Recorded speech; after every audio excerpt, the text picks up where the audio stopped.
Assalamu alaikum everyone. My name is Asif Shahid and as you all know, I am the student of Mechatronics Department at University Islamabad. And guys, welcome back to another video. So guys, in today's video, we will be going to discuss the Proteus implementation of registers and counters. First of all, we will be going to discuss what are the registers and what are the counters. A register is a memory location which stores a single bit of memory. In simple words, we can say that if we want to store a 4-bit number, we will be going to use a 4-bit register, and 1 bit is being represented by a 1D flip-flop. So multiple D flip-flops are connected together in order to form a register. We can also form the registers by the help of JK flip-flop and SR flip-flop as well, but in today's lab we will be going to discuss it by the help of D flip-flop only. So these are the objectives of our lab, how registers and counters work, and we will be going to implement a 4-bit registers and the implementation as well. So as an introduction, a flip-flop is a 1-bit memory cell, as we all know, as we have already discussed in our previous labs as well, for storing the detailed data. To increase the storage capacity in terms of number of bits, as I told you earlier, if we want to increase the memory location by in the form of bits, then we will be going to merge multiple D flip-flops, and as a result register has been generated. Such a group of flip-flop is also known as a register. The n-bit register will consist of n number of flip-flop, and it is capable of storing n bit of words. So basically a register is a building block of microcontrollers as well, that we have been discussing in our next semester, that is what are microcontrollers.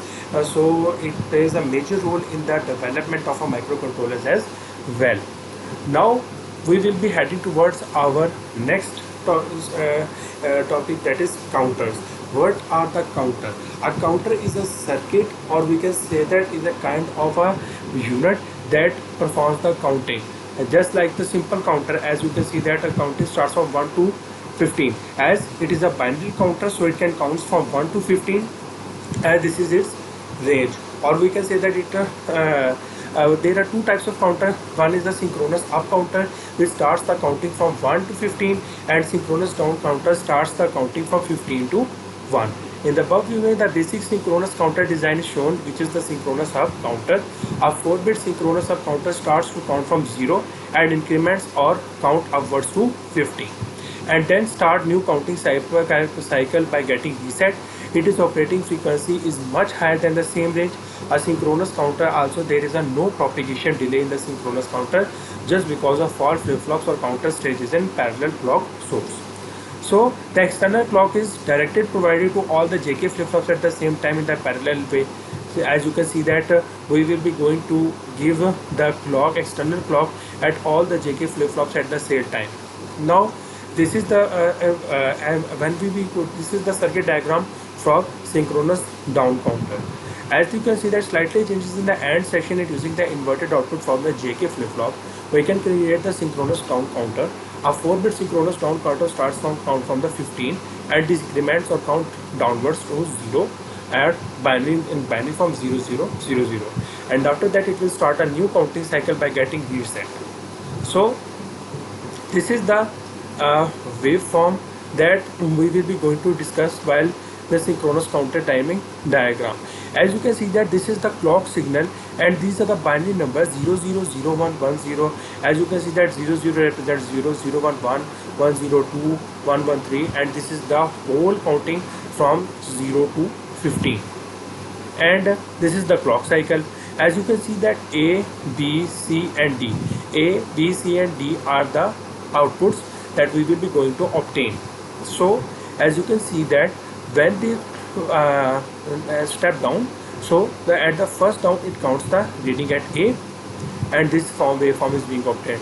In second count it increments and start the reading from that point, and after that it start the reading from that point and that point. So in the above image, clock input across flip-flops and the output training diagram shown.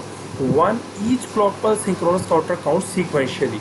The counting output across 4 output pins is incremented from 0 to 15 or in the form of a binary from 000 to 111 for 4-bit synchronous up counter. So this is the theoretical explanation of our counters and registers.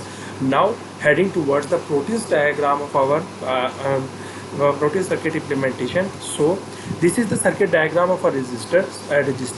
As you can see that we will be going to use a D flip-flop, 4 units of a D flip-flop, and this is the clock signal that we will be going to use. Now let's start the simulation.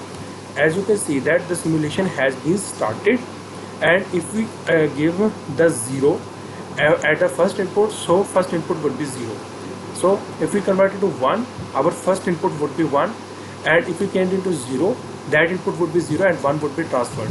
After that 1 0 1, and if we wait, if we can see that 1 0 1 1, as you can say that I cannot change, so this represents the whole cycle. As you can see that I won't be changing, so the whole inputs will be 1 1 1. So in this way the register is storing data. As you can see that each D flip-flop is going to store data as according to the each clock cycle that we will going to apply. So in this way the registers can store data in the form of a bits.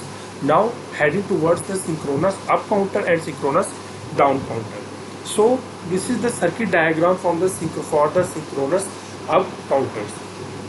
So as you can see that we will be going to use a JK flip-flop, 4 JK flip-flop and 2 AND gates, and I am going to use a BC2 to 7 segment decoder in order to represent the counting at an output. So let's start the simulation.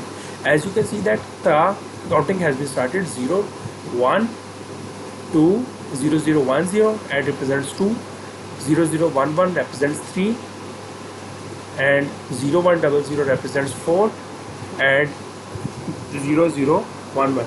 In this way, as you can see that our counting has been started, and you can easily see the our counting situation. Now let's heading towards our down counter, synchronous down counter. So the circuit diagram is the same. As you can see that we have just made the slight changes in the AND gate inputs. So let's start the simulation.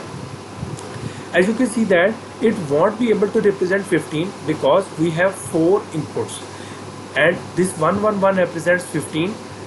Then we have 1 1 1 0 1 1 0 1, and after that 1 1 0 0, and after that 1 0 1 1, and wait for a while, and you can see that when 9 comes, so the counting has been started from 9 8 7 6. As you can see that the counting has been started, and you can see that it again reaches, when it reaches 0 it again resets and again start counting from 15.